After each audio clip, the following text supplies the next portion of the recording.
어디에서? 어디 예배? 오직 전도. 새 피조물로 새 세상을 열자. 할렐루야. 오늘 하나님의 말씀의 제목은 전쟁 속에 어디로 가십니까? 하나님과 가까이 하면 안전합니다 라는 제목을 가지고 하나님 말씀을 증거하도록 하겠습니다. 우리 인생은 영적으로나 혼적으로나 삶적으로 전쟁터에 놓여 있다고 성경은 이미 말씀하고 있습니다. 우리 한국은 지금 경제 전쟁이 시작되고 있죠. 그럼에도 불구하고 우리는 항상 전쟁 속에 살고 있었습니다. 첫 번째는 영적 전쟁을 하고 있었죠. 마귀와의 영적 전쟁. 두 번째는 요즘의 세대에 보니까 자기 생각들과의 전쟁입니다. 너무나 다양한 자기의 생각들이 표출되어 분노와 미움과 증오와 갈등이 아주 만민 가득 찬 그런 세대에 우리가 놓여 있습니다. 그래서 나의 생각을 거침없이 말하고 또 서술할 때에 많은 다양한 생각들과 부딪힘 속에서 많은 전쟁이 일어나고 있습니다. 또 삶 속에서는 좀 더 안전한 삶, 풍요로운 삶, 또 더 나은 삶을 추구하기 위해서 개인이나 또는 기업이나 또는 가정이나 국가가 국가 간에도 전쟁을 쉬지 않고 하고 있습니다. 특별히 지금은 자유무역 체제를 무너뜨리는 보호무역 그런 사관의 사조가 전 나라에 전 국가에 불어닥치고 있어 더 큰 전쟁으로 우리를 끌어가고 있는 것이 사실입니다.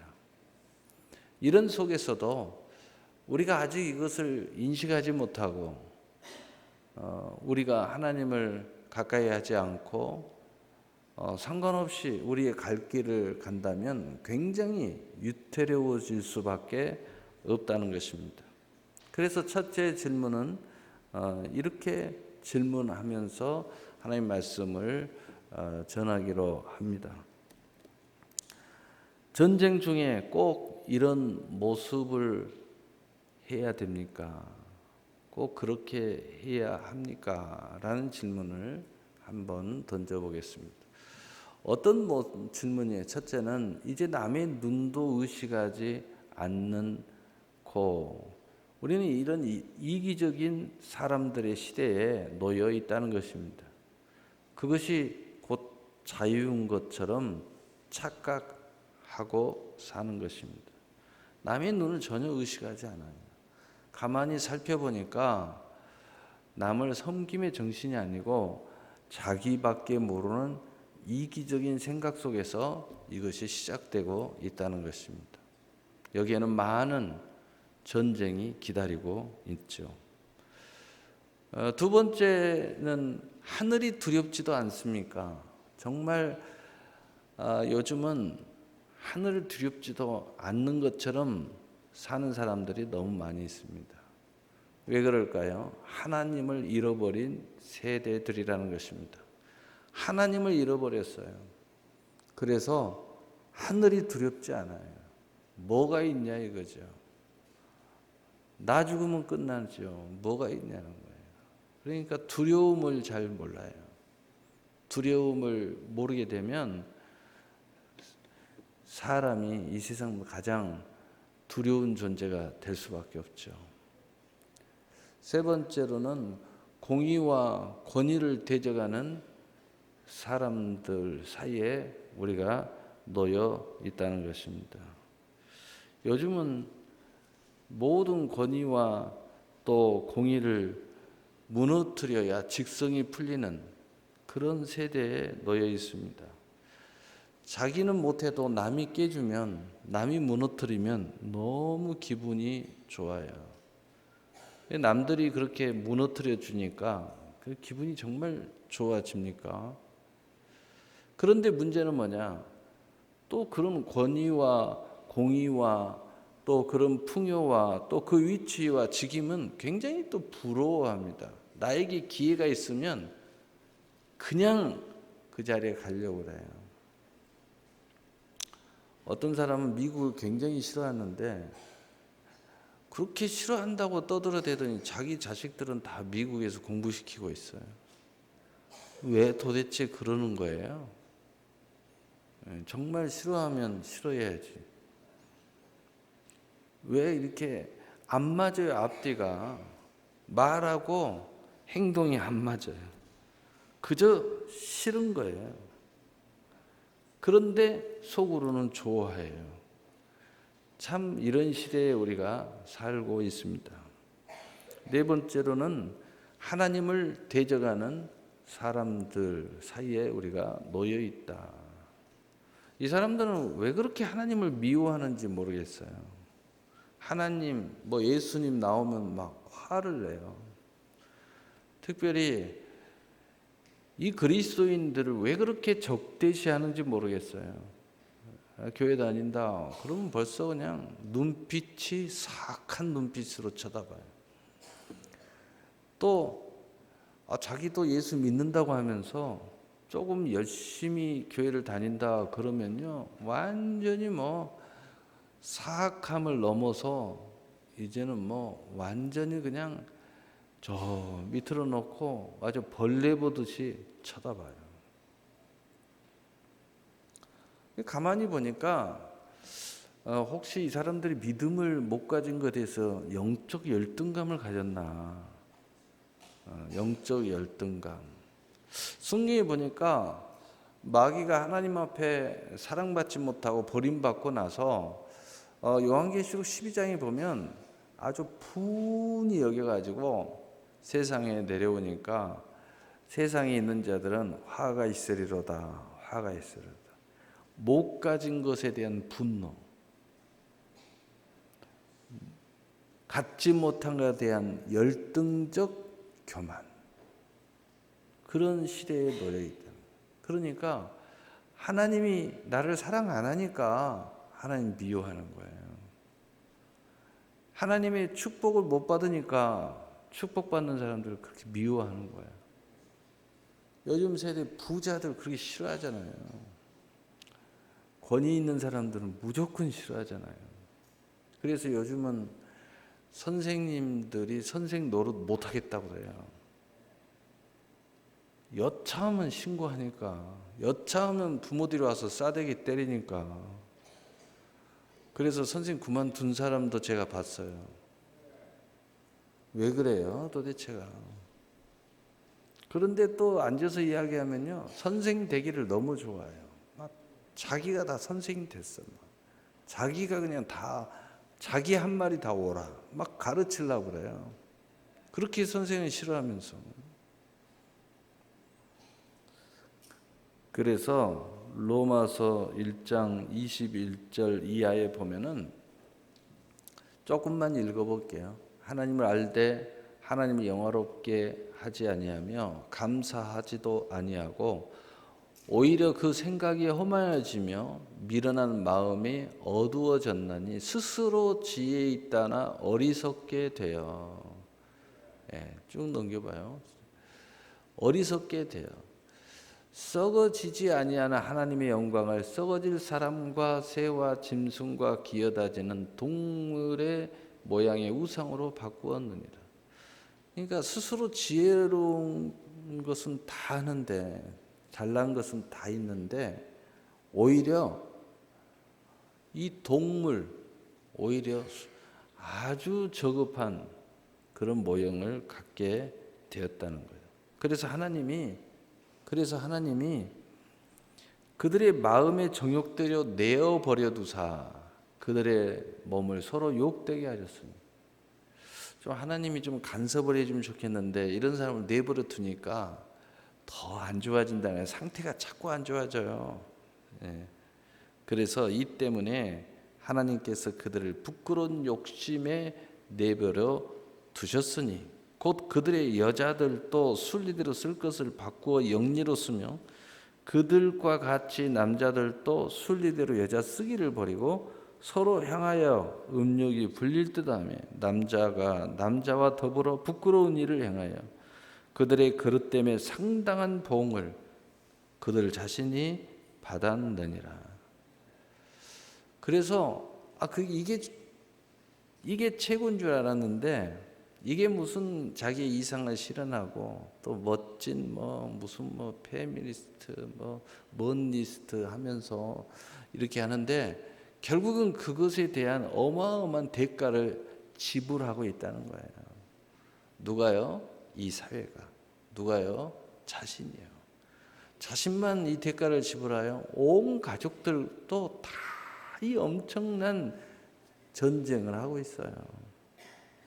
그들의 마음의 중심에는 어떤 것이 있느냐? 그들의 마음에 하나님 두기를 싫어하며 하나님께서 그들을 그 상실한 마음대로 내버려 두사 합당하지 못한 일을 하게 하셨으니 이들은 아주 중심이에요. 상실한 마음을 소유한 사람들이에요. 마음이 많은 것들을 온전한 마음을 갖지 못하고 잃어버린 마음을 가지고 있어요. 그러니까 그 잃어버리고 부족한 마음들을 엉뚱한 걸로 그 상실감을 채우려고 하다 보니까 엉뚱한 것을 추구하는 거예요. 그런데 그 근본은 하나님이 되어야 되는데 하나님을 그 마음의 중심에 두기를 싫어하니까 모든 것이 상실 상태로 접어들어가는 거예요. 정신도 상실, 마음도 상실, 삶도 상실, 모든 게 상실이에요. 그러니까 그 상실에는 만족감이 없거든요. 뭔가를 채워야 되잖아요. 그런데 더 문제는 하나님이 내버려 둔다는 거예요. 그러니까 이게 더 합당치 못한 일을 하게 됐다는 겁니다. 얼마나 안타깝습니까? 심지어는 그들이 이 같은 일을 행하는 자는 사형에 해당한다고 하나님께서 정하심을 알고도 자기들만 행할 뿐 아니라 또한 그런 일을 행하는 자들을 옳다 하느니라. 또 성경은 아주 굉장히 많이 알아요. 그래서 따지기는 좋아하는데 다 알아요. 그런데 오히려 반대로 이야기하는 거예요. 오히려 뒤엎어서 이야기하는 거예요. 얼마나 안타깝습니까? 우리는 이런 세상에 지금 놓여 있다는 겁니다. 혹시 여러분 그런 영향을 조금이라도 받았다면 정신 차리셔야 돼요. 하나님이 기뻐하지 않아요. 그리고 우리 마음, 우리의 영혼이 기뻐하지 않아요. 여러분 내 상태가 좋지 않으면 상실감이 찾아와요. 그런데 내 상태가 좋아지면 상실감이 없어요. 내 마음에 평안이 내 마음에 항상 있는 거죠. 그래서 남 미워할 필요도 없고 시기 질투할 필요도 없고 열등감 가질 필요도 없어요. 왜 자꾸 분노하는지만 남이 간증하면 분노해요. 이러면 마음에 상실감이 있으니까. 여러분 남 가지고 시비 거는 사람들은 다 마음의 상실감 때문에 그런 거예요. 내 안에 하나님의 나라가 있으면요. 아니 좀 잘나면 어때요? 좀 잘생겼으면 어때요? 좀 이쁘면 어때요? 좀 나하고 도저히 비교할 수 없는 영광이 좀 있으면 어때요? 내 안에 하나님의 나라가 있는데. 이런 속에서도 우리는 하나님의 은혜를 받은 사람들인데도 불구하고 이상한 종교인들이 있어요. 두 번째, 아직 정신 못 차린 종교인. 이상한 자칭 그리스도인들이 있다는 겁니다. 그래서 고린도후서 4장 3절 4절은 분명하고 단호하게 말씀을 하십니다. 만일 우리의 복음이 가리웠으면 망하는 자들에게 가리어진 것이라. 중에 이 세상의 실을 믿지 아니한 자들의 마음을 혼미하게 하여 그리스도의 영광의 복음의 광채가 비치지 못하게 하매니 그리스도는 하나님의 형상이니라. 누구 때문에 그런다고요? 복음의 광채를 비추게 하지 못하는, 우리의 마음을 혼미하게 하는 영이 있다는 거예요.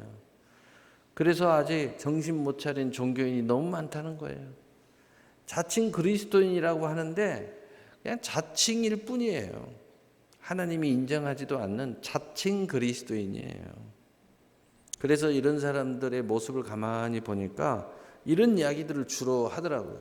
첫째는 하나님 가까이 하니 너무 힘들다. 이런 이야기를 주로 해요. 아니, 하나님을 가까이 하면 너무 좋지. 하나님을 가까이 하면 너무 싫다는 거예요. 하나님께서 반대로 가까이 하시는 것이 싫다는 거예요. 하나님이 가까이 오는 것이 두려워요. 참 가까이 하는 것도 싫고 하나님이 가까이 오는 것도 싫다는 거예요. 예. 어떤 분은 제가 목회하다 보니까 저한테 가까이 오는 것도 싫고 제가 조금 가까이 해보려고 하면 멀리 도망가요. 예. 비슷한 생각을 갖고 있지 않을까. 왜 그런가요? 여러분 다 알고 계시잖아요. 시편 73편 28절에 그래서 성경은 이렇게 말합니다. 하나님께 가까이 함이 내게 복이라. 내가 주 여호와를 나의 피난처로 삼아 주의 모든 행적을 전파하리이다. 하나님은 이렇게 말씀하셨어요. 여기에 대해서는 설교하지 않고 그저 여러분 한번 생각해 보시는 게 좋을 것 같아요.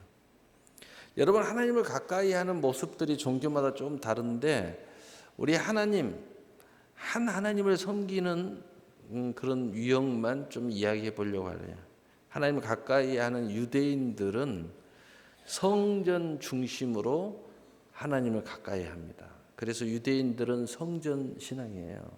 그래서 성전과 율법을 얼마나 잘 지키느냐, 이것이 하나님 가까이 하는 신앙의 고백입니다. 또 하나님을 가까이 하는 우리 교인들, 우리가 교인이라고 그러죠. 교인. 참 안타깝지만 이 교인이라고 그래요. 교회. 자기 교회를 홍보하는 사람들 있죠. 그래서 그 교회에 대한 자부심을 갖고 있는 이 교인들. 우리 교회가 이렇게 크고 어떤 사람은요. 자기 교회 엘리베이터가 몇 대다고 이야기하더라고요. 그게 구원을 주는 거 아무 상관이 없는데 이 교인들이 너무 많아요. 이 교인들은 교회를 중심으로 진리 안에 자유를 노래하는데 아주 바빠요. 나 자유 얻었네, 너 자유 얻었네, 우리 자유 얻었네 하면서 교회 자랑하고 얼마나 돌아다니는지 몰라요. 그리고 나는 자유 얻었다고 그래요. 세 번째로는 하나님을 가까이 하는 성도가 있어요. 정말 성도, 거룩한 하나님의 백성, 하나님이 불러서 나온 성도. 성도란 뜻이 하나님이 부름을 받아 나온 무리라는 뜻이에요. 이 성도들은 칼과 에크레시아, 다시 말해서 성전의 신앙과 교회의 신앙이 우리의 중심에 있어요. 여기에 있어요. 여기. 이것을 동시에 공유하면서, 그래서 실제 성전은 여러분 자신이에요. 그렇지만 그것이 삶 속에서 칼과 에크레시아로 열매를 맺는 거예요. 동시에 공유하면서 중요한 건 뭐냐? 성령의 소욕을 쫓아 하나님의 뜻을 따라가며 하나님의 나라를 이미 소유한 자들의 모습이에요. 바로 이 사람들이 성도예요. 우리 모두는 성도가 돼야 될 줄로 믿습니다. 두 번째로 성경을 읽으면 읽을수록 마음이 심란해진다고 그래요. 그래서 성경을 못 읽는데요. 성경 읽으면 더 좋아져야 되는데 마음이 심란해진다는 거예요. 이거 걱정스러운 이야기입니다. 이게 왜 그러는가 이야기를 가만히 들어보니까 말씀이 내게 말하는 것이 너무 싫다는 거예요.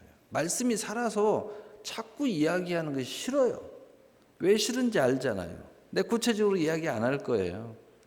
여러분 알잖아요. 말씀이 자꾸 이야기를 하니까 싫은 거예요. 그 다음에 두 번째로는 그 말씀 앞에 아멘 하기가 싫은 거야. 아멘 하면 안 될 것 같아요. 입 딱 닥치고 있어요. 말씀 들을 때 아멘 잘 안 하잖아요. 왜? 아멘 하면 지켜야 되니까. 근데 그게 싫어. 그래서 마음에 말씀이 심란해진다. 왜 그러는가 보니까 성경의 권위가 그 사람에게는 없어요. 또 하나님의 권위가 그 사람 앞에는 최소한 땅에 추락했어요. 또는 추락 중이에요. 이게 성경 말씀을 읽으면 마음이 심란해져. 설교도 좀 세게 하면요 너무 심란해. 목사님 축복이나 좀 해주세요. 좀 안타깝죠. 이런 분들에게 디모데후서 3장 5절 15절은 이렇게 말합니다. 또 어려서부터 성경을 알았나니 성경은 능히 너로 하여금 그리스도 예수 안에 있는 믿음으로 말미암아 구원에 이르는 지혜가 있게 하느니라. 하나님의 말씀이 얼마나 놀라운 말씀인지 몰라요. 우리의 영혼력 삶을 다 구원해 준다. 심란한 마음도 구원 받아야 맞아요. 왜 심란해질까요? 그것만 좀 바꾸시면 심란함에서 구원 받습니다. 이상구 박사님이 안식일 교회에서 저희 정상적인 교회로 개종한 지가 얼마 안 됐습니다. 근데 그분이 속초에서 힐링센터를 운영한다고 그래요. 저도 안 가봐서 모르겠는데 어느 날 성도 한 분이 굉장한 악성 림프종 암 말기로 2달 선고를 받고 왔는데 상담 중에 구원에 대한 확신이 없어서 죽음에 대해서 대비하는 것이 어려워하더래요. 이제 한 2달 사형 선고 받았는데 막 죽음에 대한 공포에 질려 있더래요.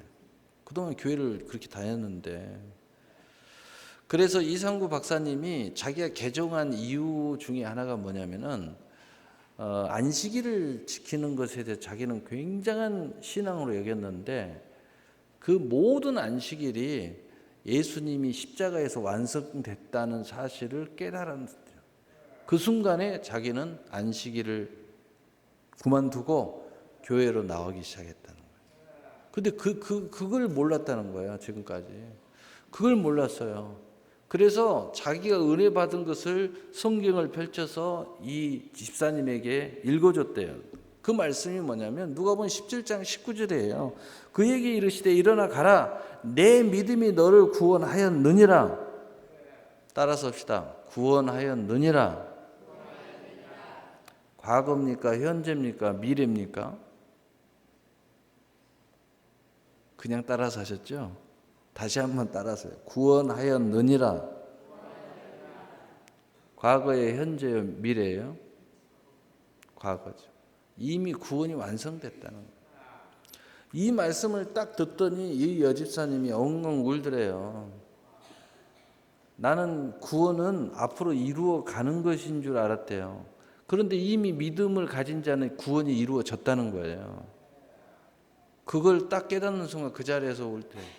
그러면서 이 집사님이 이제는 죽음이 두렵지 않다고 말이야. 그게 엉엉 울더라는 거예요. 이상구 박사님이 자기도 이 말씀이 내 안에 딱 들어오는 순간 안식일이 잘못됐구나. 그래서 탈퇴했다는 거예요. 내 안에 이미 이루어졌는데 이걸 이루기 위해서 얼마나 막 난리를 치고 막 얼마나 그 굴레에 있었는지 이제는 내가 진정한 진리 안에 자유가 왔다고 말이에요. 근데 더 놀라운 사실은 뭐냐? 2달밖에 못 살겠다는 그 집사님이 그 순간에 병이 치료된 거예요. 나중에 병원에 가서 확인된 겁니다. 그 악성도 보통 악성이 아니래요. 근데 그것이 그 구원의 간격을 갖는 순간 완전히 치료돼 버린 거예요. 야, 하나님 놀라운 하나님이시죠. 세 번째로 이분이 아니고 보통 사람 보니까 간증을 들으면 들을수록 화가 난대요. 여러분 그렇습니까? 어떤 사람 진짜 화내더라고요. 왜 막 간증하냐고 말이에요. 밴드의 간증, 왜 이런 간증을 올리냐고 말이에요. 막 화내는 사람이 있어요. 남이 간증하면요, 막 도끼 눈을 뜨고 왜 그런 이야기 하냐고 말이에요. 그럼 무슨 이야기예요? 망한 이야기예요?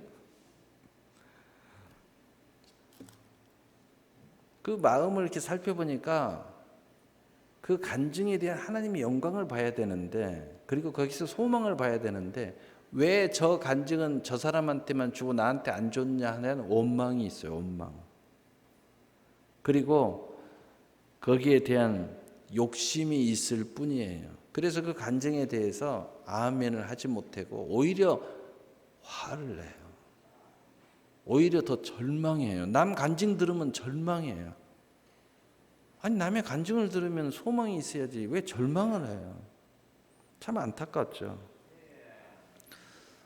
이분은 하나님의 언약의 약속 속에 소망을 봐야 되고 간증 속에 하나님의 영광을 봐야 되는데 자기의 절망, 자기에 대한 하나님의 역사하지 않는 모습, 거기에 대한 절망과 분노하는 거죠. 여러분 고린도후서 1장 20절에 보면 하나님의 약속은 얼마든지 그리스도 안에서 이해가 되니 그런즉 그로 말미암아 우리가 아멘하여 하나님께 영광을 돌리게 되느니라. 아멘할 때 그게 내 것이 돼요. 예. 남의 잘 나가는 거 이야기하면 아멘 좀 하세요. 그래야 그게 내 것이 되지. 왜 그 분노하고 미워하고 말이야. 귀를 막습니까? 복음도요. 귀를 열면 회개와 성령이 임하는데 귀를 막으면 돌 들어서 수대반을 쳐 죽여요. 귀를 막으니까. 얼마나 안타깝습니까? 네 번째로는 은혜를 받을까 봐 두렵다 이 말이에요. 어떤 사람은요. 은혜 좀 받으면 은혜를 너무 많이 받을까 봐 두렵대. 이거 왜 그러는가 봤더니 은혜 많이 받으면 헌금 많이 해야 되고 은혜 많이 받으면 봉사 많이 해야 되고 은혜 많이 받으면 전도 많이 해야 되니까 벌써 받지도 않으면서 할 생각만 해. 그러니까 부담돼서 못 하겠다네. 은혜는 적당히 받아야 돼. 은혜 받으러 좀 오세요. 적당히 받아야 돼요. 너무 심하게 받으면 안 돼요. 여러분 왜 할 생각만 합니까? 받을 생각은 왜 안 합니까? 여러분 아직 모르세요? 하나님은 모든 걸 우리에게 선물로 주셨다고요. 그래서 이 사람들은요 일부러 적당히 해요. 은혜를 너무 많이 받을까 봐 걱정이에요. 왜요? 할 것만 먼저 생각하니까. 받을 걸 생각 안 하고요. 여러분 꼭 명심하세요. 하나님은 받지 아니한 것을 하라는 법이 없어요. 하나님은 절대로 여러분 받지 않는 것을 하라는 분이 아니에요. 준 것 중에서 하라는 거지. 그래서 에베소 2장 8절에 너희는 그 은혜에 의하여 믿음으로 말미암아 구원을 받았으니 이것은 너희에게서 난 것이 아니요 하나님의 선물이라. 저는 늘 여러분한테 이야기하잖아요. 받지 않은 것을 누가 하라고 그래요? 하지 마세요. 근데 하나님 앞에 받았어. 이미 받은 걸 알고 있는데 나는 너무 감사하다. 이때 하라고 그러면 하세요. 받았는데 못합니까? 또 하나님이 이걸 앞으로 해. 그러면 그 안에 무슨 말이 있어요? 주고 다시 하라고 할 계획이에요. 그러니까 아멘 하세요. 근데 하나님이 그 약속을 안 지키면 아멘 하는 거 취소하세요. 죄 아닙니다. 하나님 주지도 않았는데 뭘 해요. 근데 하나님이 이거 앞으로 해. 아멘 하세요. 하나님 주실 모양이다. 멋진 이야기 아닙니까? 여러분 우리가 잘 아는 록펠러 이야기 좀 해볼게요. 하나님의 은혜에 대해서 특별히 11조 신앙을 가지고 있잖아요. 그런데 그 사람이 알로피시라는 병을 앓게 됐어요. 의사 진단이 앞으로 1년 견디기 힘들다. 이때 나이가 53세. 너무 안타깝죠. 그 선고를 받을 때 이 록펠러가 더욱 간절해졌어요. 그래서 하나님 앞에 이런 소원을 했어요. 이제부터 하나님께 주신 물질로 성전을 지어 하나님께 드리겠습니다. 죽을 때까지. 이제 얼마 안 남았으니까. 이때 사형 선고를 받는 이후에 1년에서 2년 안에 죽습니다라는 선고를 받은 거예요. 그런데 참 신기하죠. 자기에게 받은 이 물질을 가지고 성전을 건축하기 시작했어요. 그런데 1년이 지나도 안 죽고 2년이 죽어도 몇 세까지 사셨느냐? 98세까지 사셨어요. 98세까지 교회를 몇 개 건축했느냐? 4,928개. 하여튼 돈이 많긴 많은가 봐요. 많은 사람은 좀 틀려. 그러나 중요한 건 뭐예요? 하나님 받은 것 가지고 한 거예요. 못할 게 뭐 있어요? 하나님 주시면 하면 되는 거지. 여러분 절대 받지 않은 걸 가지고 하지 마세요. 그러니까 엉뚱한 생각하는 거예요. 또 뭐 할 생각만 하니까 그게 너무 어리석은 거예요. 하나님이 하라면 하나님 주시겠다는 약속 아닙니까? 그래서 역대상 29장 14절에도 다윗이 이런 고백을 했어요. 나와 내 백성이 무엇이기에 이처럼 즐거운 마음으로 드릴 힘이 있었나이까? 모든 것이 주께로 말미암아 싸우니 우리가 주의 손에서 받은 것으로 주께 드렸을 뿐이니라. 다윗 왕이 고백한 거예요. 주님이 나에게 먼저 주셨고 거기에 대해서 드린 것뿐인데, 근데 내 마음이 이렇게 즐겁다는 거예요. 기쁘다는 겁니다. 여러분, 하나님이 이러신 분이지 착각하지 마세요. 하나님은요, 절대로 여러분 혹시 나는 안 받았다, 절대 하나님 드리지 마세요. 하나님 그런 분 아니니까. 하나님은요, 받은 것에 대해서만 요구하시는 분이에요. 어떤 이상한 뭐 기도원에 가면 뭐 받지도 않았는데 달라고 그래. 드리면 준다. 절대 드리지 마세요. 하나님은 그런 분이 아니에요. 우리에게 먼저 주시고 그 다음에 달라고 하시는 거예요. 하나님 말씀은 이제 결론을 짓겠습니다. 세 번째, 하나님을 가까이 하면 축복의 영광인 것을 믿으시기를 바랍니다. 레위기 10장 3절에 모세가 아론에게 이르되 이는 여호와의 말씀이라 이르시기를 나는 나를 가까이 하는 자 중에서 내 거룩함을 나타내겠고 온 백성 앞에서 내 영광을 나타내리라 하셨느니라. 하나님은 가까이 하는 사람에게 거룩함을 나타내고요, 가까이 하는 사람에게 하나님의 영광을 나타내겠다고 약속하셨어요. 여러분, 가까이 하는 것이 복인 것을 믿으시기를 바랍니다. 왜냐? 그 중에 몇 가지만 이야기해 드릴게요. 첫째, 우리를 위해서 싸우시기 때문이에요. 그래서 여호수아 23장 8절 10절에 오직 너희 하나님 여호와께 가까이 하기를 오늘과 같이 행한 것 같이 하라. 이는 여호와께서 강대한 나라들을 너희 앞에서 쫓아내셨으므로 오늘까지 너희에게 맞선 자가 하나도 없었느니라. 너희 중 한 사람이 1000명을 쫓으리니 이는 너희 하나님 여호와 그가 너희에게 말씀하신 것 같이 너희를 위하여 싸우심이라. 믿으시면 아멘 하세요. 체험하시면 아멘 하세요. 네, 할렐루야. 두 번째로는 비와 바람과 창수에서 보호하시기 때문에 우리는 가까이 하는 거예요. 누가복음 6장 47절에 예수님께서 이런 말씀하셨어요. 내게 나와 내 말을 듣고 행하는 자마다 누구와 같은 것을 너희에게 보이리라. 오늘 이 말씀이 무슨 말이에요? 비가 나고 바람이 나고 창수가 나도 절대로 하나님이 보호해 주신다는 거예요. 내게 가까이 나오면 하나님이 지키신다는 거예요. 세 번째로, 자신들이 기름진 것으로 즐거움을 얻도록 하시겠다는 겁니다. 이사야 55장 1절 2절에 오라 너희 모든 목마른 자들아 물로 나오라. 돈 없는 자도 오라. 너희는 와서 사 먹되 돈 없이 값없이 와서 포도주와 젖을 사라. 너희가 어찌하여 양식 아닌 것을 위하여 은을 달아주며 배부르지 하지 못한 것을 위하여 수고하느냐. 내게 듣고 들을지어다. 그리하면 너희가 좋은 것을 먹을 것이며 너희 자신들이 기름진 것으로 즐거움을 얻으리라. 우리 자신 한 사람 한 사람들이 우리 나름대로의 그 기름진 게 있어요. 우리가 너무 행복해 할 것이 있다고요. 그것으로 인하여 즐거움을 얻도록 하나님이 해 주시겠다는 거예요. 아무 대가도 필요 없다는 거예요. 하나님이 뭐 받은 게 없는데 뭘 해요? 그냥 받은 다음에 하시면 돼요. 그러나 나오라는 거야. 가까이 나오라. 내가 이렇게 풍요롭게 해줄 테니까. 그리고 그것 가지고 하시면 돼요. 신앙생활도 그걸로 하시면 되고, 헌금생활도 그걸로 하시면 되고, 봉사활동도 그걸로 하시면 되고, 삶의 행복한 무슨 뭐 어디 놀러 다니는 것도 그걸로 하시면 되고, 요즘 여행 뭐 대단한데 그걸로 하시면 돼요. 근데 뭐 원자가 뻥뻥 터지는데 그런 데는 가면 안 좋고, 좋은 데만 다니세요. 놀러 다니는데 나는 선진국으로 좀 다니면 좋겠는데 후진국으로 다니시는 분들이 있어요. 좀 하나님 앞에 많이 받아서요, 선진국으로 좀 다니세요. 좋은데, 좀 안전한데, 얼마나 좋아요. 네 번째로는 다윗의 확실한 은혜를 우리에게 주시겠다는 거예요. 이사야서 55장 3절에 너희는 귀를 기울이고 내게 나와 들으라 그리하면 너희의 영혼이 살리라. 내가 너희를 위하여 영원한 언약을 맺으리니 곧 다윗에게 허락한 확실한 은혜니라.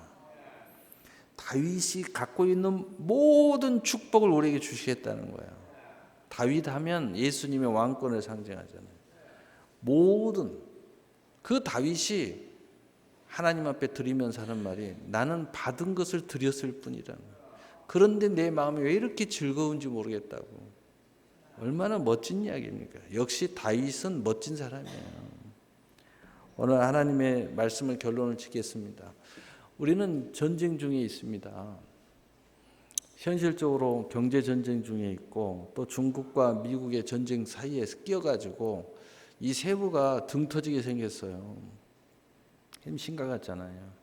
사무엘상 17장 47절에 또 여호와의 구원하심이 칼과 창에 있지 아니함을 이 무리에게 알게 하리라. 전쟁은 여호와께 속한 것인즉 그가 너희를 우리 손에 넘기시리라. 여러분, 보여지는 것에 있지 않아야 하나님의 손에 달려 있다는 거예요. 오늘 말씀 결론을 짓습니다. 이 땅의 모든 전쟁은 칼과 창에 있지 않냐고 하나님께 있음을 믿으시길 바랍니다. 하나님께 이 일을 보이시겠다고 말씀하고 있어요. 누구에게요? 믿고 오직 하나님을 가까이 하는 그리스도인들에게 이것을 보이시겠다는 거예요. 사랑하는 성도 여러분, 하나님을 가까이 하십시오. 그리고 보호를 받으세요. 그리고 확실한 넘치는 풍요의 은혜를 받으십시오. 그리고 여러분 안에 자신의 기름진 것으로 좀 행복해지세요. 즐거움을 얻고 사세요.